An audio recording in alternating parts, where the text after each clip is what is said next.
Hello, magandang araw. Magluluto po tayo ngayon ng igado. Ito po yung mga sangkap.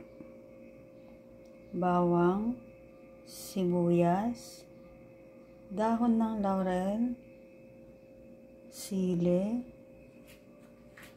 bell pepper,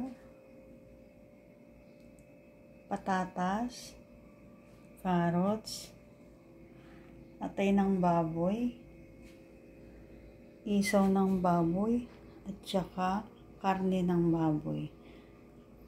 Tara na po, magigisa na po tayo. Ayan po, magigisa na po tayo mga kamadang pastor. Magpapainit na po ako ng mantika. Ayan, naglagay na po ako ng mantika. Tapos sunod na po yung bawang.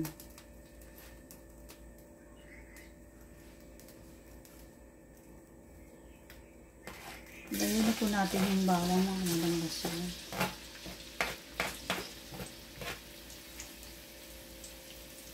Sunod na po natin yung sibuyas.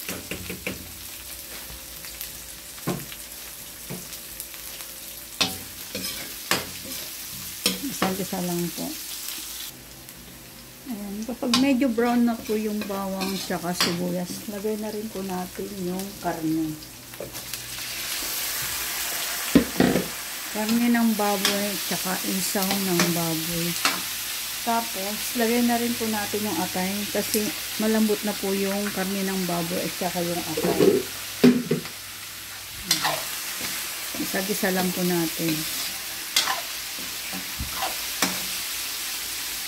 Tapos, lagyan na rin po natin ng konting toyo.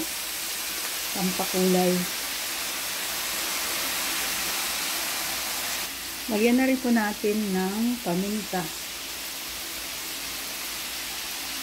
Tapos yung dahon ng laurel. Lagyan na rin po natin yung carrots tsaka patatas. Kasi malambot na po yung karne.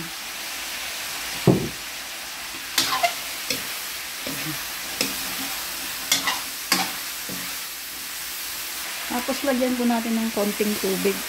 Yung sabaw ng pinaglagaan ng karne. Tapos lagyan na rin po natin ng pampalasa ng betchin. Tapos takpan po natin. Mga ilang minuto na po. Lang po. Maluluto na din po yan.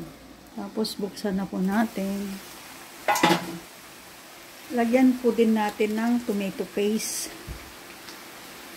Hindi ko po na-video to kasama sa video kasi nakalimutan ko po yung sa ref. Tapos halo-haloin lang po natin. Para kumalat po yung kulay. Lagyan na rin po natin yung sili. Tapos yung bell pepper. Tapos halo-haloin lang po. Tapos lagyan din po natin ng Argentina liver spread. Ayan, nilagay ko na po yung liver spread. Tapos halo-halo lang po ulit. Tapos lagyan din po natin ng green peas.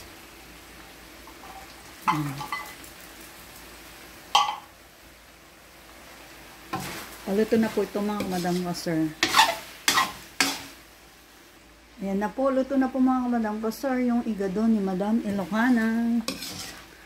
Kain na po tayo.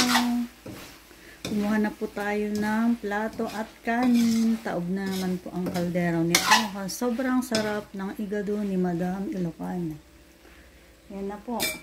Bye-bye na po. Thank you for watching. Bye-bye.